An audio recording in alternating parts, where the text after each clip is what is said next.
Say goodbye to just clicking and picking. The future of giving begins now with the new Come Together movement. Download our free Community Pay It Forward app. It's your gateway to shopping with purpose and supporting the causes that you care about. You tell us who you'd like to support by selecting your mission. Whether it's helping veterans, feeding families, or supporting local schools, your purchases help fund real change. Shop like you normally do. No extra steps, no added costs. Just make your everyday spending count by choosing one of our partner businesses. Every purchase you make turns into real support. A percentage goes directly to your selected cause. It's automatic, it's effortless, and it's powerful. You're not just a customer, you're a partner in making a difference.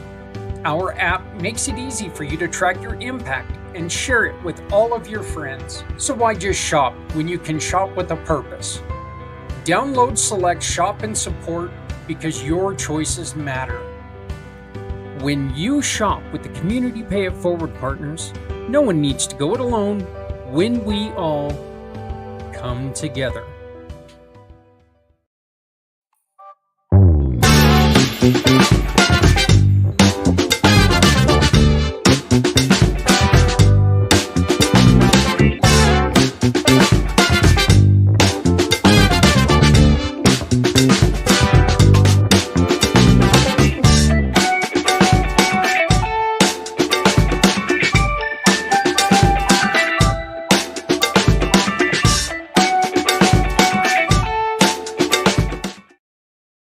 What if your story could power a movement? Every struggle you have conquered becomes the answer someone else is still searching for. At Community Pay It Forward, your mission matters. When someone shops with one of our giving partners, they can choose to support you simply by uploading a receipt. Your story gets shared, you get visibility, and you can share our program to raise up to 90% in referral awards. You have a story worth sharing. We're here to help you tell it. Apply today by using the QR code or at communitypayitforward.us. Because your story deserves to be shared. And at Community Pay It Forward, no one needs to go it alone when we all come together.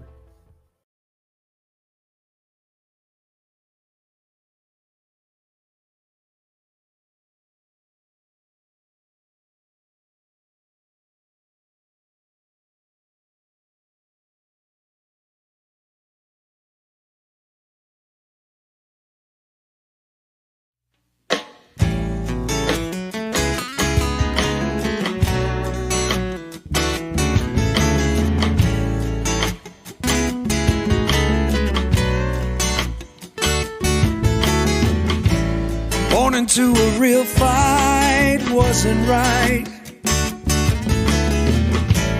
Where can she dream here? Took a hold of her life, left at night, stepping out of her fear. Bring me home. How to look. Great Wednesday evening to all of you. It is Community IMpACT. We have recorded this show partly because I have no idea how long this crazy idea is going to take. I say crazy idea because I wanted to do something that I really think that more people maybe need to do. A lot of times, not trying to get on anybody, all right? And first and foremost, I just want to say that I'm not trying to get on anybody. But I'm going to do something tonight that I think that we all should do. I'm also going to be doing this with another very important document. I just have not come up with exactly when I'm going to do that yet, because right now I'm trying to do all this in one day, which is just ridiculously poorly planned by me. It's all on me. We all know what this week is. As far as I'm concerned, It is just about the greatest holiday that we as Americans have. The 4th of July means everything to you if you're in this country. Saying this, I also understand that the 4th of July does not mean the same thing to everyone in this country. Juneteenth is very important for our African American brothers and sisters because that is when they gained their true freedom. That's one of the misconceptions about this holiday. This is not the day that we in America defeated the British and became free. This is the day that we told the king and the people of England, you want to be friends? We're friends, but you are no longer our keeper. You are no longer our ruler. We're going to do this ourselves. I'm going to read the Declaration of Independence tonight. I'm going to read word for word without changing a word in the New English Version. I am not educated enough to read as it was written. And I'm not talented enough to act like I'm from ye good old days, Congress and stuff like that. I can't do that. So I am going to read the Declaration of Independence. I'm going to break it down in a way that is important. Nothing I say tonight, I guess I should amend that. I probably, knowing me, I'm going to put my opinions in somewhere. But the things that I'm going to say tonight are true. They are factual. And if you need to know where we found the facts, you can always contact us. I have no problem sharing them. I'm going to read this document, warts and all. This document says things about groups of people that I cannot stand. The way that it portrays them. It portrays the First Nations people as heathens, I believe, or savages, one of the two. That just pisses me off. But we've grown up.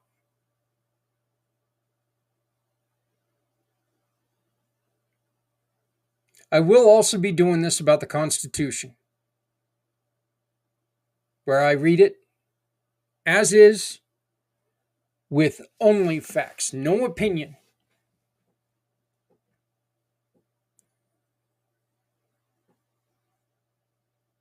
Opinions are like your butt. Everyone has one and they all stink. We're going to do this factually. I invite you to join me on this journey. If you have any questions about it, please make a comment. Even though this is recorded, I will look at that comment. I will get that question answered. I will find the answer and I will send it to you. But this is not about my opinion.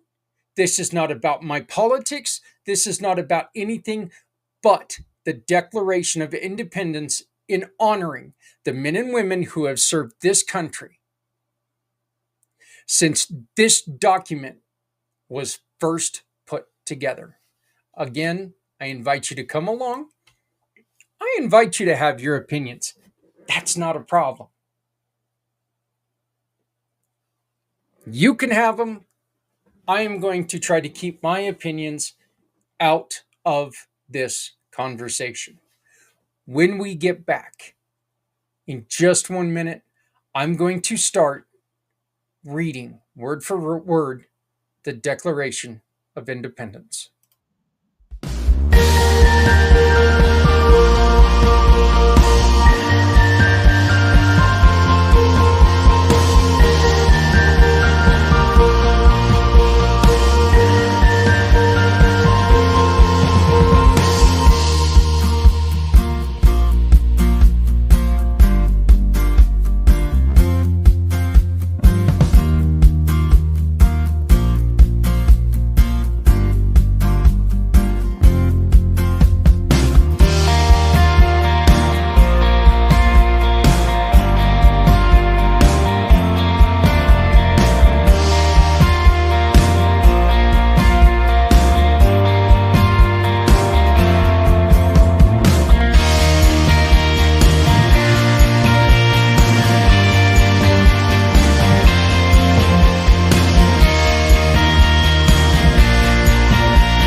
Do you want your business to mean more than just sales? Join the Community Pay It Forward family absolutely free. And when you join the Community Pay It Forward family with just a basic listing, you can turn your sales into hope, support, and community caring. You give your customers a chance to support a mission they care about just by doing business with you. It is simple. It is powerful, and it starts with you. Click on the link, add your business, and let's build something beautiful together. Because with your business and Community Pay It Forward, no one needs to go it alone when we all come together. Here we go. Once again, no opinion.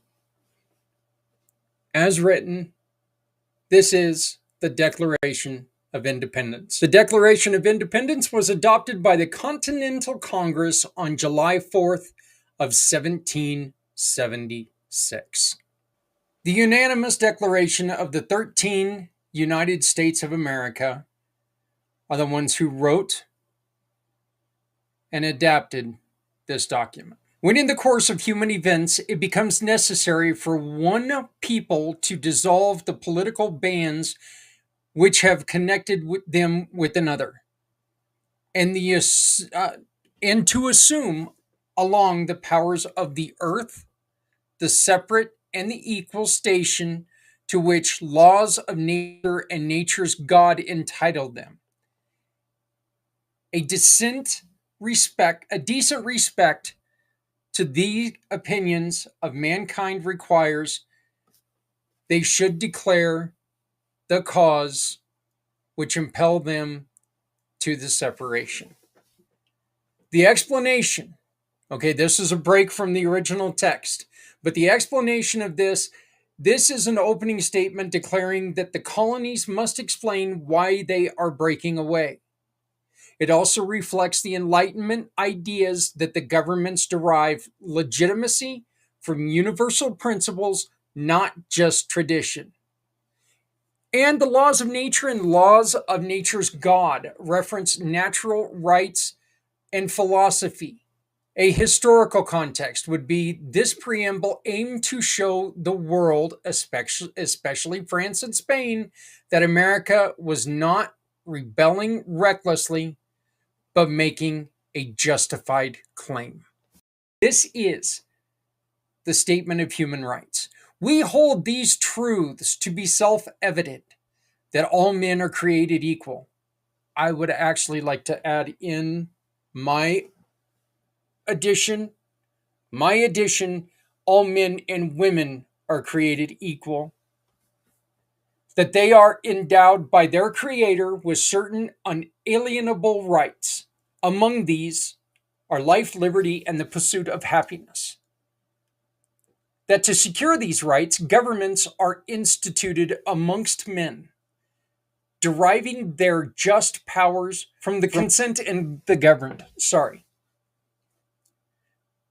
That whenever any form of government becomes destructive of these ends, It is the right of the people to alter or abolish it, and to institute new government, laying its foundation on such principles and organizing its powers in such form as to them shall seem most likely to affect their safety and happiness. Folks, I am struggling through this a little bit. This is a hard document to read. It truly is. I would, I'm not going to put it in the area of the Bible. Reading the Bible for me is so difficult because of the language barrier, but this is very difficult to read. What you just heard declares equality and unalienable rights, key enlightenment principles. Consent of the governed is foundational to the democratic legitimacy. The people have the right to overthrow oppressive government is one of the key statements in there. For historical context, directly challenges monarch and divine right. And it also justified revolution, not just as treason, but as an exercise of natural rights. We are back to the original text now. Prudence indeed will dictate that governments long established should not be changed for light and transient causes. Accordingly, all experience has shown that mankind are more disposed to suffer while evils are sufferable than to right themselves by abolishing these forms to which they are accustomed. But when a long train of abuses and usurpations pursuing invariable the same object evinces a design to reduce them under absolute disposition, it is their right, it is their duty to throw off such a government and provide new guards for their future security. The explanation here. This acknowledges that government shouldn't be changed lightly. This is telling them this is not something we're doing on a whim. This isn't because you gave us French fries when we wanted tater tots. This was real thought behind this. It emphasizes that revolution is justified only after repeated abuses. And it lays the groundwork for listing grievances. Okay, so here's what we're going to do. There are 27 different grievances that they sent to the king. Okay, and what we're going to do first is I'm going to read the section, then I'm going to read a highlight of the grievances, and then I'm going to go back and I'm going to read the grievances as listed. So this section's going to take a little bit of time. Such has been the patent sufferance of these colonies, and such is now the necessity which constrains them to alter their former system of government. The history of the present king of Great Britain is history of repeated injuries and usurpations, all having in direct object to the establishment of an absolute tyranny over these states. To provide this, let the facts be submitted to a candid world. Once again, explanation here. This establishes that the king has committed repeated wrongings. And it also prepares to list the specific examples. He has refused assent to laws, the most wholesome and necessary for public good. He has forbidden his governors to pass laws of immediate or pressing importance, unless suspended in their operation till his assent should be obtained. and when so suspended, he has utterly neglected to attend them. He has refused to pass other laws for the accommodation of large districts of people unless those people would relinquish the right of representation in the legislature, a right unestimable to them and formidable to tyrants only. He has called together legislative bodies and placed unusual, uncomfortable, and distant from depository of public records for the sole purpose of fatiguing them into compliance with his measures. He has dissolved representation houses repeatedly for opposing with mainly firmness in his invasions on the rights of the people. He has refused for a long time after such dissolutions to cause others to be elected, whereby the legislative powers incapable of annihilation have returned to the people at large for their exercise, state remaining in the meantime exposed to all the dangers of invasion from without and convulsions within. He has endeavored to prevent population of these states. For that purpose, obstructing the laws for naturalization of foreigners, refusing to pass others to encourage their migrations hither, and raising the conditions of the new appropriations of land. He has obstructed the administration of justice by refusing his assent to laws for establishing judiciary powers. He has made judges dependent on his will alone for the tenure of their offices and the amount of payment of their salaries. He has erected a multitude of new offices and sent hither swarms of officers to harass our people and eat out their substance. He has kept among us in times of peace standing armies without the consent of our legislatures. He has affected to render the military independent of the superior to the civil power. He has combined with others to subject us to a jurisdiction foreign to our Constitution and unacknowledged by our laws, giving his assent to their acts of pretend legislation, for quartering large bodies of armed troops among us, for protecting them by a mock trial from punishment of any murders which they should commit on the inhabitants of these United States, for cutting off our trade with all parties of the world, for imposing taxes on us without our consent, for depriving us in many cases of the benefits of trial by jury, and for transporting us beyond seas to be tried for pretend offenses, for abolishing a free system of English laws in neighboring province,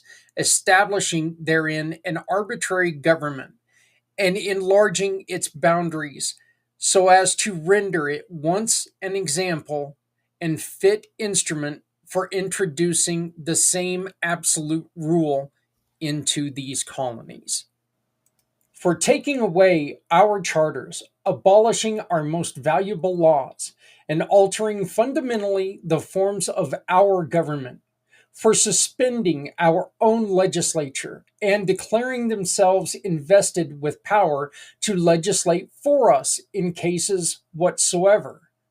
He has abdicated governments here by declaring us out of his protection and waging war against us.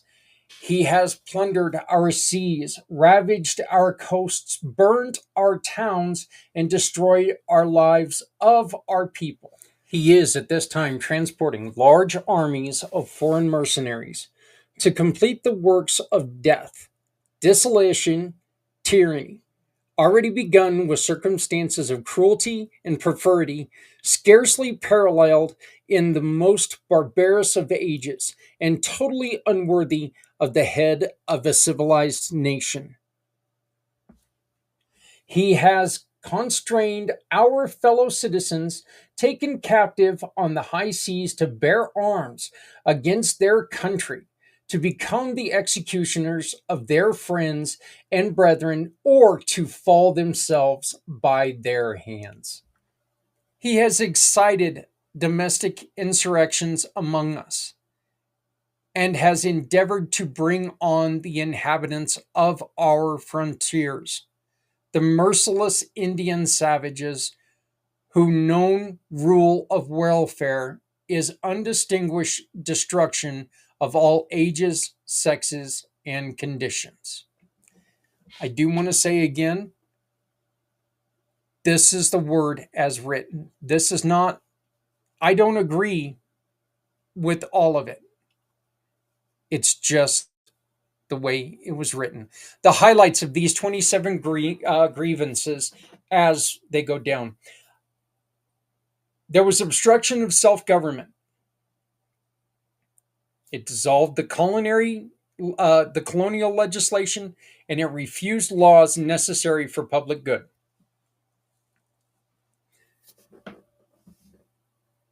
The second was the interference with justice by obstructed courts and made judges dependent on the king. Third complaint was military oppression, kept standing armies in peacetime, made the military superior to civil powers. 4. It implemented economic restrictions, cut off trade, imposed taxes without consent. 5th, it violated violation of rights, denied trial by jury, transported colonists for trial abroad. And 6, the incitement of hostility, encouraged attacks by the merciless Indian savages. Historical context. Each grievance is tied to the real acts of Parliament by royal orders. Boy, it is amazing trying to go through this and use words that we don't use every day. And definitely in a structure we don't use every day. Some grievances refer to coercive acts. 1774, such as closing Boston Harbor. Others reference the Declaratory Act of 1776, asserting parliamentary supremacy. In every stage of these oppressions, we have petitioned for redress in the most humble terms. Our repeated petitions have been answered only by repeated injury. A prince whose character is thus marked by every act which may define a tyrant is unfit to be the ruler of a free people. A brief explanation is this declares that the colonies tried peaceful petitions, and it concludes that the king has proven himself a tyrant.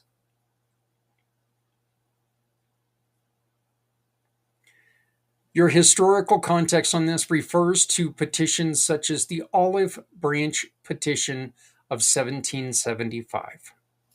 Nor have we been wanting in attentions from our British brethren. We have warned them from time to time of attempts by their legislature to extend us an unwarrantable jurisdiction over us. They too have been deaf to the voice of justice and consanguinity.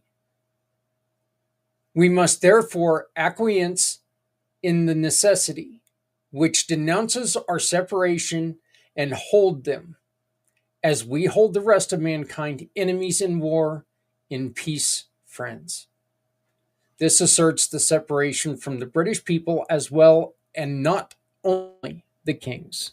We, therefore, the representatives of the United States of America in General Congress, assembled, appealing to the Supreme Judge of the world for our rectitude of our intentions, do in name and by authority of the good people of these colonies solemnly publish and declare that these united colonies are and of right ought be free and independent states, that they are absolved from all allegiance to the British Crown, and that as free and independent states, they have full power to levy war, conclude peace, contract alliances, establish commerce, and to do all other acts and things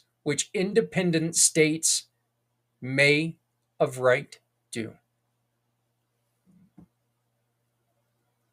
This formally declares independence, and it claims all sovereign rights of a nation. What you have heard word for word, some of it slurred, quite a bit of it slurred actually, word for word, how it was written, and a brief explanation without any input of my personal beliefs. It's just an explanation, and there were also some significant additions when it comes to historical context. So that's it, folks. That is the Declaration of Independence. There are 56 signers of this, representing all 13 colonies. And as you will see, they signed this at risk of their own lives. In Delaware, we had George Reed, who lived from 1733 to 1798.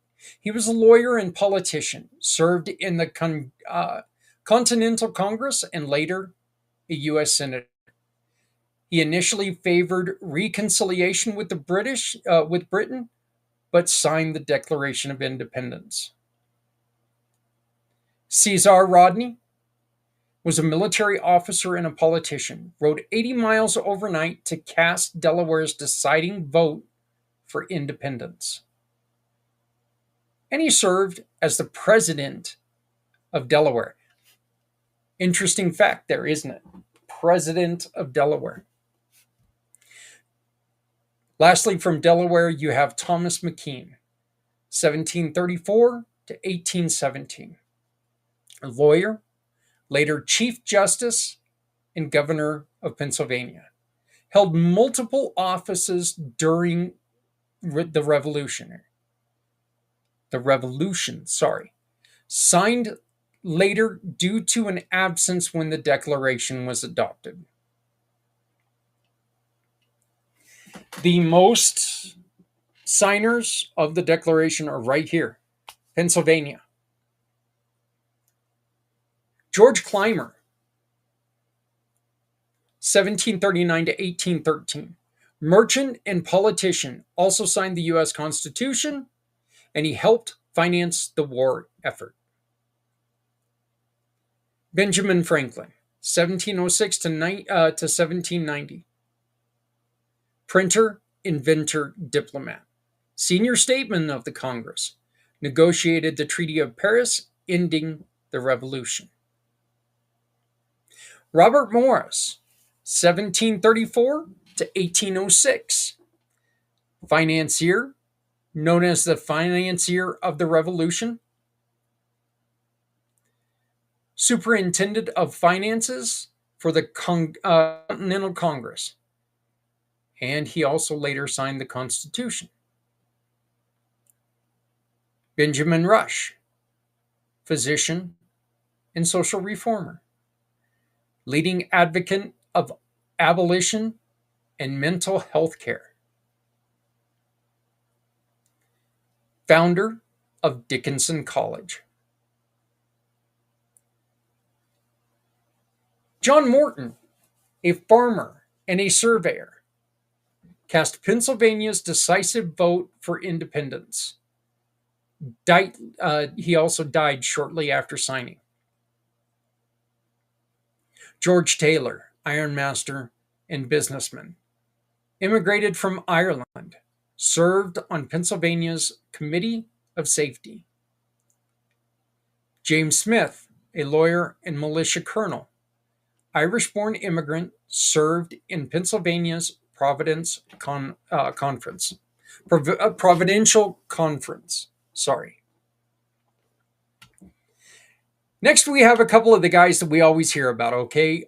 Massachusetts, John Hancock, 1737, 1793, president of the Continental Congress, first and most prominent signer. He is the one with that big O signature. And his statement was something about, well, I wanted to make sure that the king sees it. Later, governor of Massachusetts. Samuel Adams, political organizer and revolutionary leader. Instrumental in organizing the Boston Tea Party. Later served as lieutenant governor and governor of Massachusetts.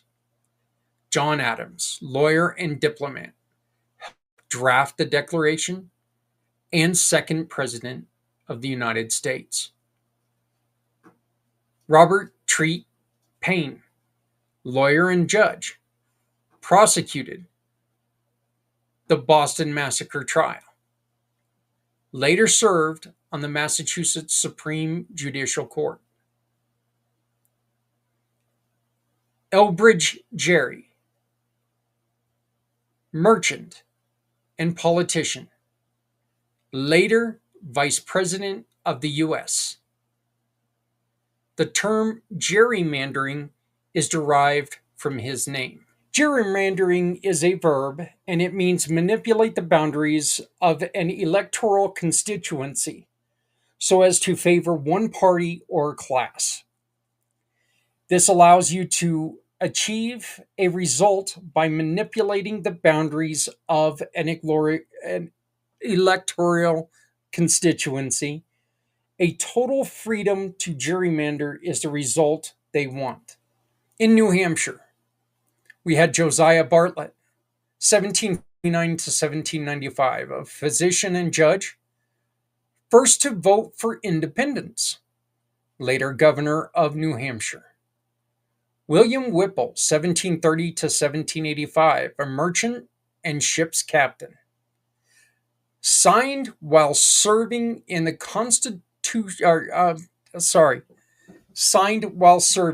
Continental Congress. Later, a brigadier general in the militia. Finally, in New Hampshire, we had Matthew Thornton from 1714 to 1803, who was a physician, arrived late and signed later. Served as president of New Hampshire's Executive Council.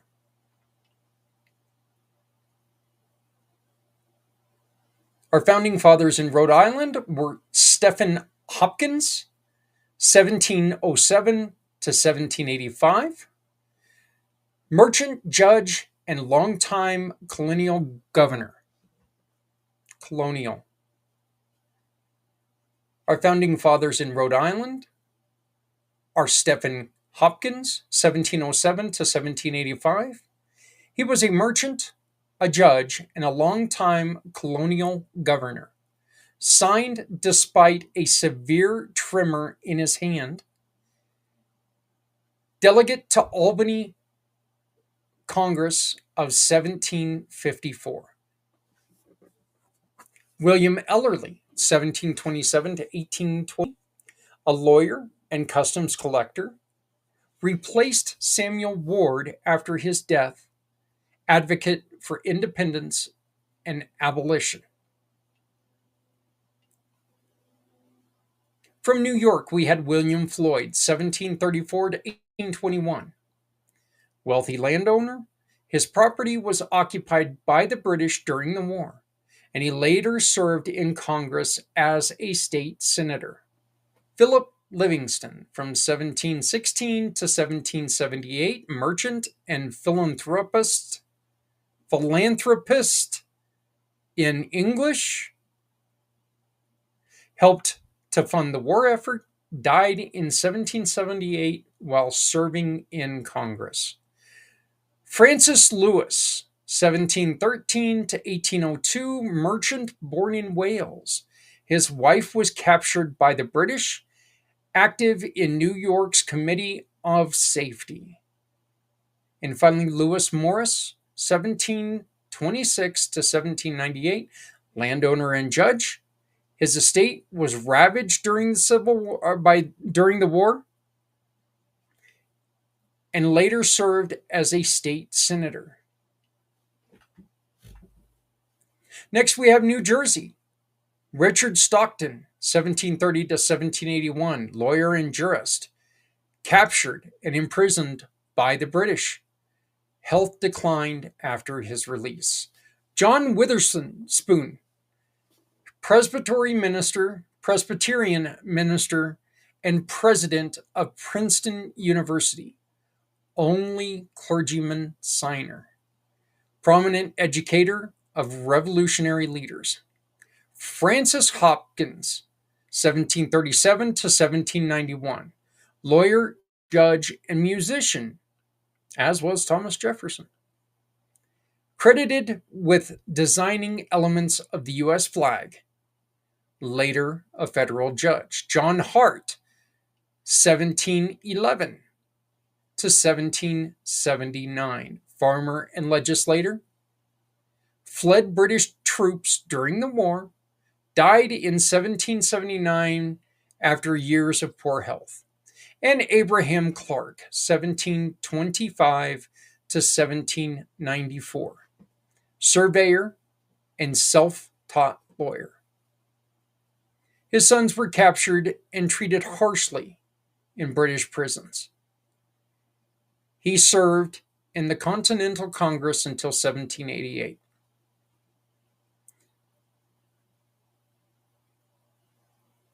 Virginia, George Wythe, 1726 to 1806, lawyer and legal scholar, mentor to Thomas Jefferson, first law professor in America.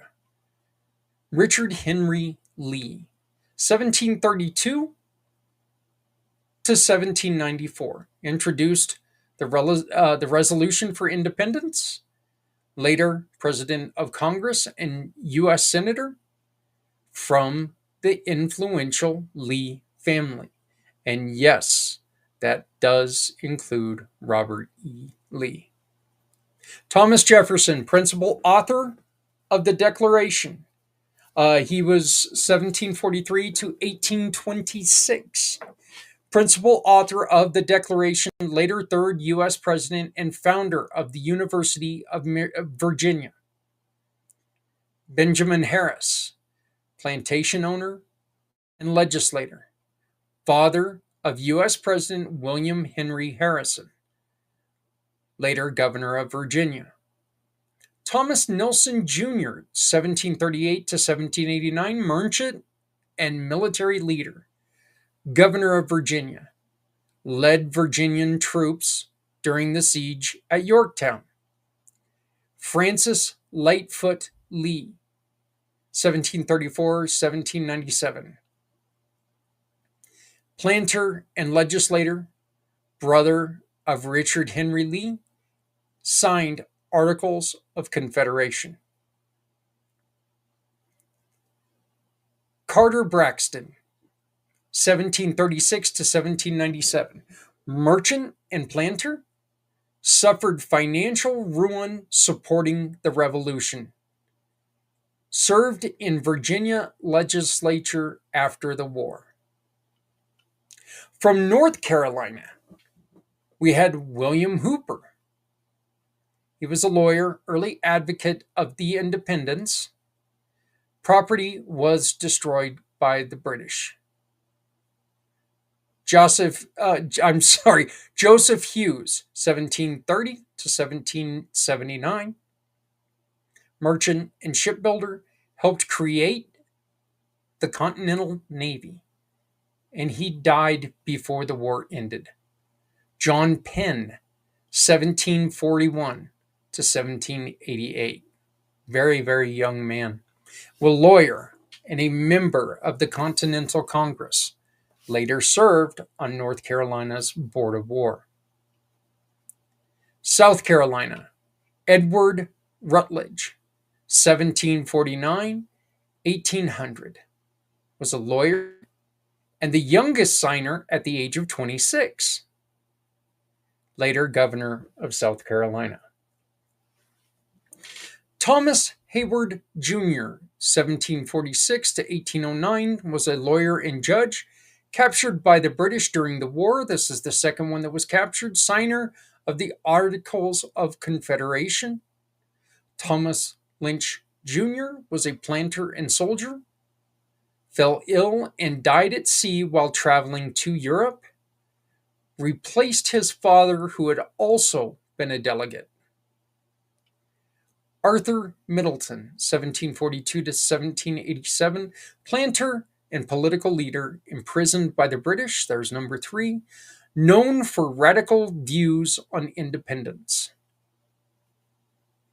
In Georgia, we had Button Gwinnett, 1735 to 1777, merchant and planter, died in a duel a year after the signing. County in Georgia named for him. Lyman Hall, physician and minister, later governor of Georgia, helped establish the University of Georgia. George Walton, 1749 to 1804, was a lawyer and politician captured during the war. Later U.S. Senator and Chief Justice to Georgia. Maryland signers were Samuel Chase, 1741 to 1811, lawyer and politician, known as a fiery advocate for independence, nicknamed Old Bacon Face.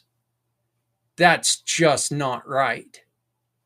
Served in the Continental Congress and later became an Associate Justice of the U.S. Supreme Court, appointed by George Washington.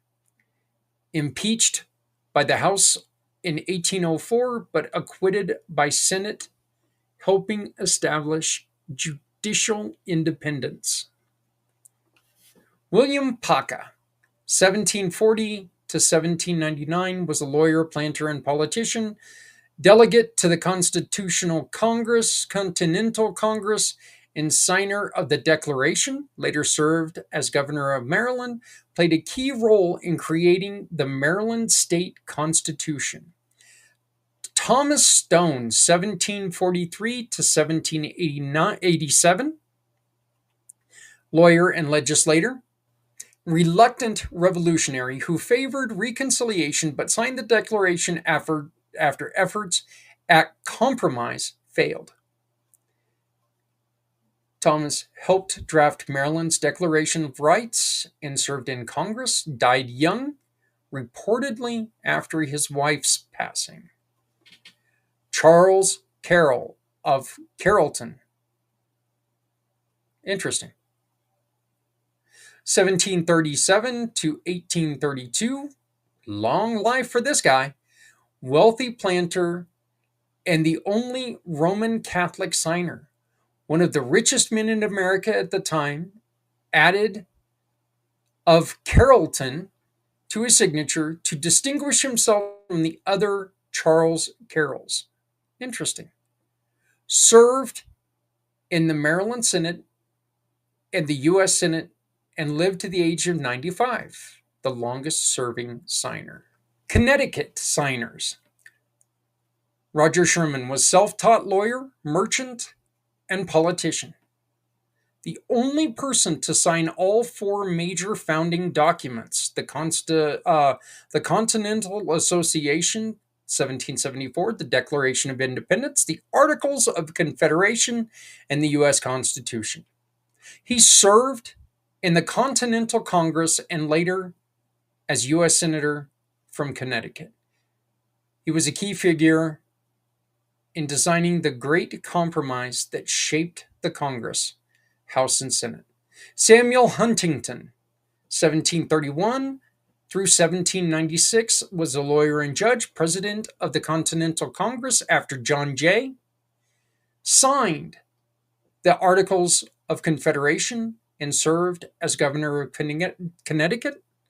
His leadership helped hold Congress together during critical war years. William Williams. Wow. Mom and Pop liked the name William. 1731 to 1811, merchant and town leader in Lebanon, Connecticut. Delegate for the Continental Congress, joined in time to sign the Declaration. Longtime member of Connecticut's legislature and Council of Safety, helped fund supplies for the Continental Army. Oliver Wilcott was a lawyer, judge, and military officer. Brigadier General in the Connecticut militia, participated in campaigns against British forces in New York. He later served as governor of Connecticut, active in public service for over 40 years.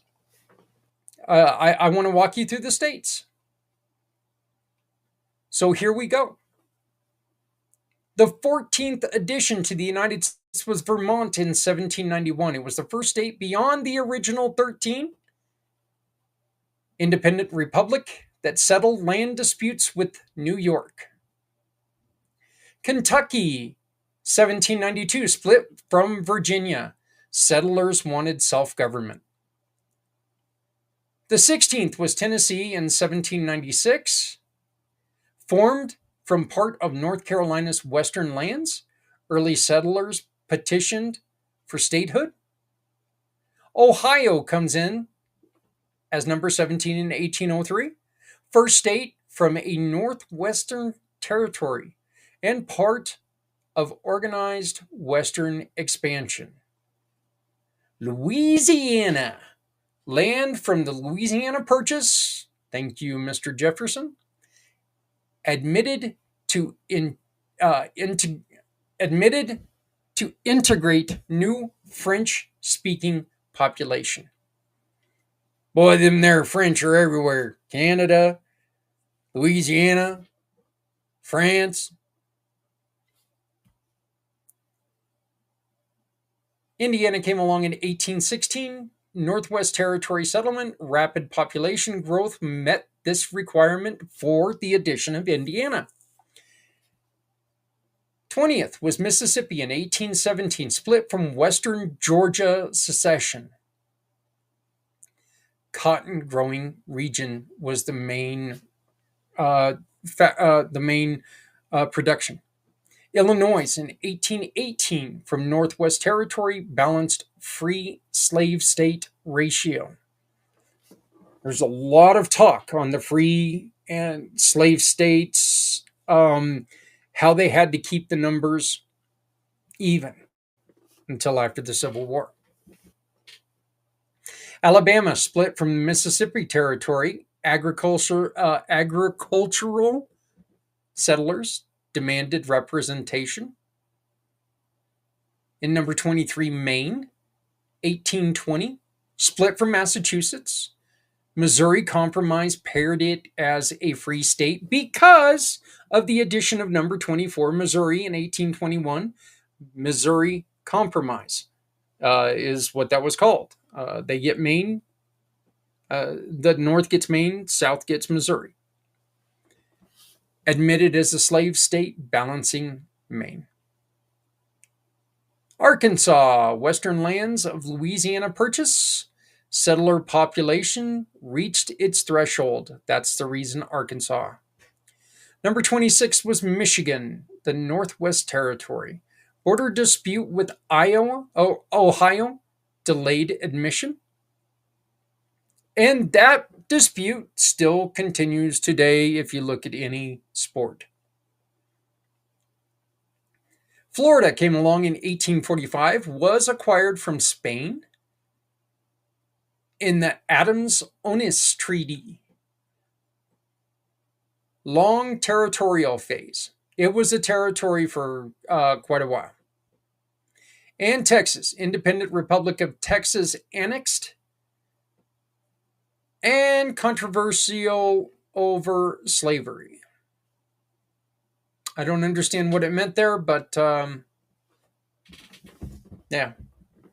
Iowa, 1846, part of the Louisiana Purchase, balanced Texas's admission. Once again, Texas came in under as a slave state. They added Iowa. Wisconsin, Northwest Territory, once again was brought in because of rapid settlement. California, the first far west, like far west edition. Gold Rush population boom. Compromise of 1850 admitted it as a free state. Minnesota, 1858, 8 years after California, northwest of Wisconsin, organized territory with with sufficient settlers. Oregon came along the next year, settlers along Oregon Trail. Free state balancing the Kansas question.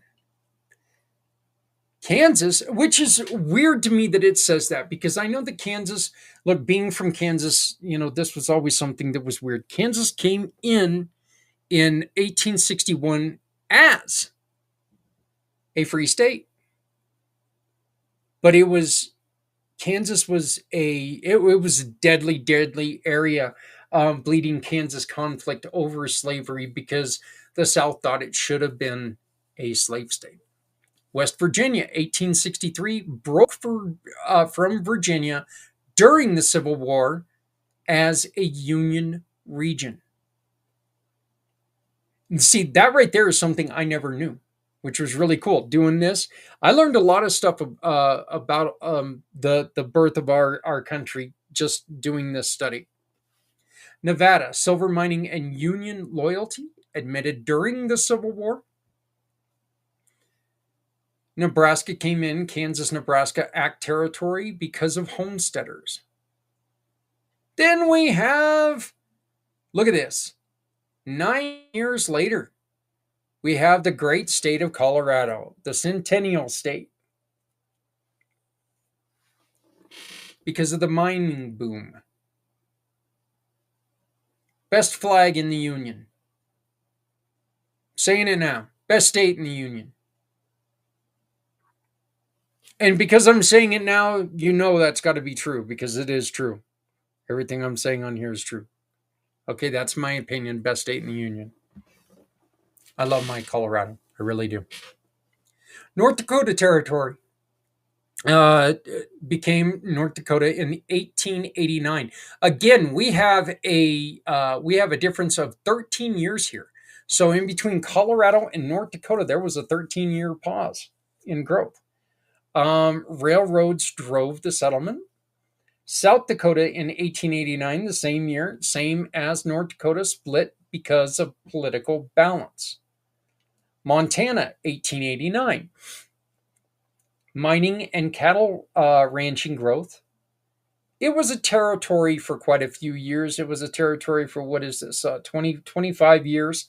So Montana just became a state after 25 years of territory. Number 42 added was Washington in 1889. Oregon country settlement. Lumber and trade was the main reason why it was birthed. Idaho, mining frontier. Enough population for a statehood. Wyoming, first to grant women voting. Ranching and mining, and Wyoming is mentioned quite often in the railroad sagas. Along with Utah.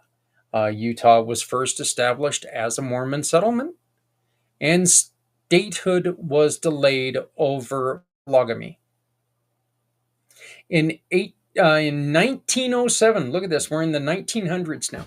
1907, Indian Territory merged with Oklahoma Territory.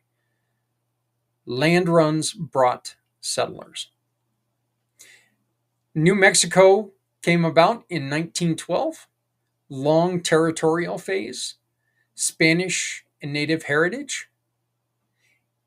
Arizona came out in 1912 as well, last of the contiguous states, mining and agriculture. So now you have the formation of the continental United States. Then along came Alaska in 1959, purchased from Russia in 1867. It had so I mean, look at that. It was in United States territories for almost 100 years, but it was not a state until 1959. Strategic importance in the Cold War. And Hawaii became a state in 1959, former kingdom and U.S. territory. Military significance, especially during World War II. The flag for Hawaii really freaked me out. When I found the flag for Hawaii, it really freaked me out because it still got the British flag on it. It was weird. So, Washington, D.C. is next. Washington, D.C. was established in 1790, and these are just the territories, folks, not the states. These are not states. They're not seen as states. They are territories of the United States. You can have your opinions on whether they ought to be states or not. I will just say this. If you are part of the United States, you ought to be a state. Established in 1790 by the Residence Act, it was created as a compromise between Alexander Hamilton, who wanted the federal government to assume state debts, and Thomas Jefferson and James Madison, who wanted the capital in the South. Land seceded by Maryland and Virginia to create a federal district not part of any state. Became the seat of our government in 1800. Residents can vote for the president since the 23rd Amendment in 1961, but have no representation in Congress, which just does not make a lot of sense to me. Again, opinion. That is my opinion. Next, we have American Samoa. It's unincorporated, unorganized territory. U.S. Navy administration began in 1900, formally ceded in 1900 to 1904. Only U.S. territory where people are U.S. nationals, not citizens by birth. Guam is unincorporated, organized territory, seceded by Spain after the Spanish-American War in 1898. It is, we have it because it's a strategic military base in during World War II and today. Puerto Rico, unincorporated, organized territory, Commonwealth, seceded by Spain in 1898, civil government established in 1900, U.S. citizens since 1917. No presidential vote or voting Congress representation. And the U.S. Virgin Islands is unincorporated, organized territory, purchased from Denmark in 1917 for strategic defense in World War I. Residents are U.S. citizens but cannot vote for the president. The Northern Mariana Islands, Commonwealth in political union with the U.S., became a U.S.-administered UN trust territory after World War II, covenant to establish Commonwealth signed in 1975, effective in 1986, and U.S. citizenship granted in 1986. Again, I'd like to make the point that this was, with the exception of like three things, this was not my opinion. This was not thought. These are facts that are coming that came up today. If you would like to know where we found them, please just let me know in the comments. I want to thank you all for joining me today during this more difficult project than I thought it was going to be. Um, as you can probably see in it, quite a bit of editing, trying to talk proper Queen's English ain't the easiest thing in the world to do. But we stumbled our way through it. I do want to thank you very much for joining me. As always, Community Pay It Forward is part of what the reason why we're here. We're here to try to help people. We're here to try to make sure people have an idea on what's going on. You can join our program either by becoming a giving partner, which is right here. That's all the giving partner information. You can join the family for free right here, or there's a 25% discount for this month. Or if you're looking for us, needing us to help you raise a little bit of money, join up here with the mission partner information. We will not have a live show on Monday. We will repeat this show on Monday, just to share this out, because this was a great exercise in learning about our country, learning about what makes our country. If you are interested in what we said, and if you'd like to talk to me, you can get a hold of me through my digital business card, my For My card, or you can use the green QR code up top to get on my calendar.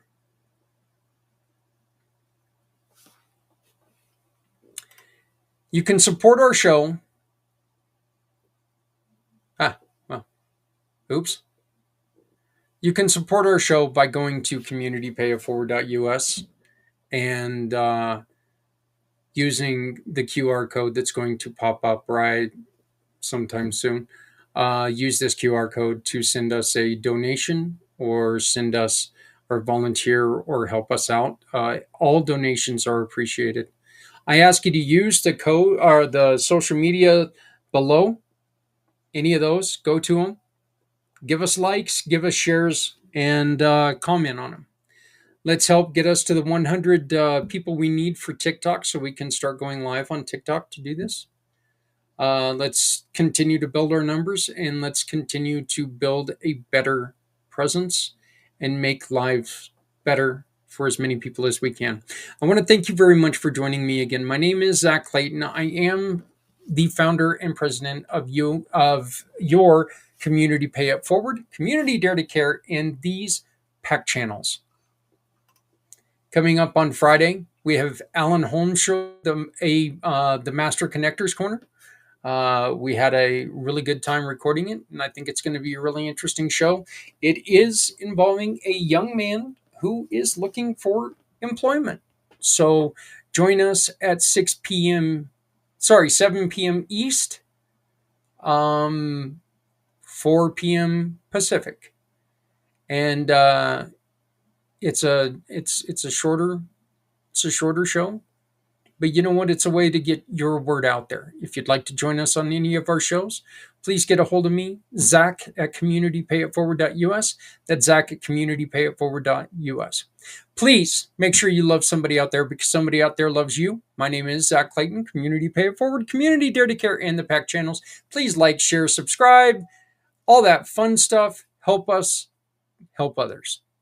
If you've got an extra hoodie, don't give it to a yard sale. Don't give it to a thrift store. Put it in your car. Give it to somebody who's struggling with the elements. If you've got some extra food, give it to somebody in your community who's shut in. Give it to somebody on the street who's just trying to stay alive. It means nothing to you, means everything to them. I ask you folks to please never shut up. There are people out there who need to hear your story. When they hear your story, it could change their life. It could change their life without even knowing that they needed to hear your story. Don't talk senseless, but tell your story. Keep telling your story. If you'd like for us to help you tell your story, join us on Community Pay It Forward's PAC channels, on Community IMpACT, on Footprints Forward, on Alan's show. Join us with Les Simpson next week as we celebrate. And to you, to all of our friends here in the United States, whether you're Republican or Democrat, happy 4th of July. Let's remember the United States was born because of this day. This was not the day we won the war.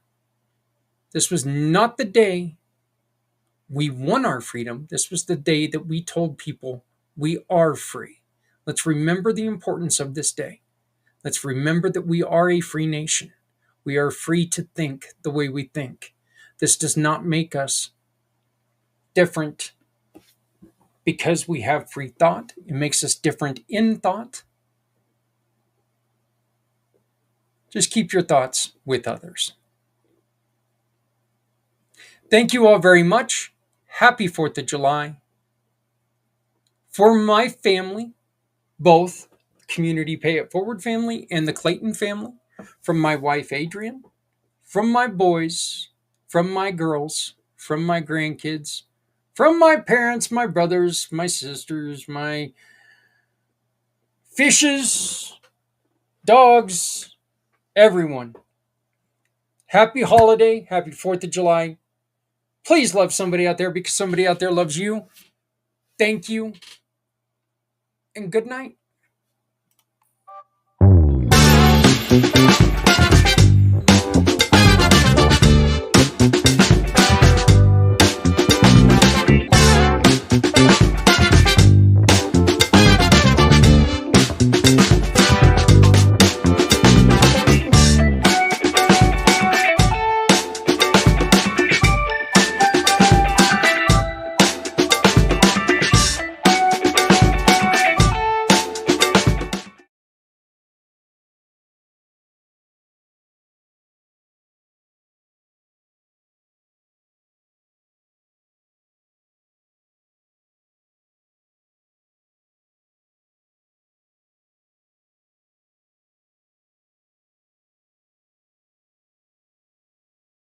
Say, bring me home, out alone, you show me the way. You wanna hold the heart of Sunset Boulevard. Bring me here, 'cause it's not quite clear to be a part of Sunset Boulevard.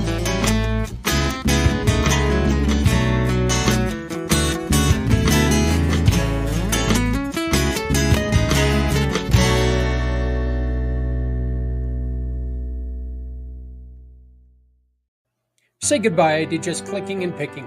The future of giving begins now with the new Come Together movement. Download our free Community Pay It Forward app. It's your gateway to shopping with purpose and supporting the causes that you care about. You tell us who you'd like to support by selecting your mission. Whether it's helping veterans, feeding families, or supporting local schools, your purchases help fund real change. Shop like you normally do. No extra steps, no added costs. Just make your everyday spending count by choosing one of our partner businesses.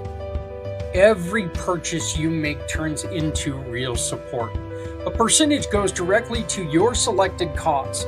It's automatic, it's effortless, and it's powerful. You're not just a customer, you're a partner in making a difference. Our app makes it easy for you to track your impact and share it with all of your friends. So why just shop when you can shop with a purpose? Download, select, shop, and support because your choices matter. When you shop with the Community Pay It Forward partners,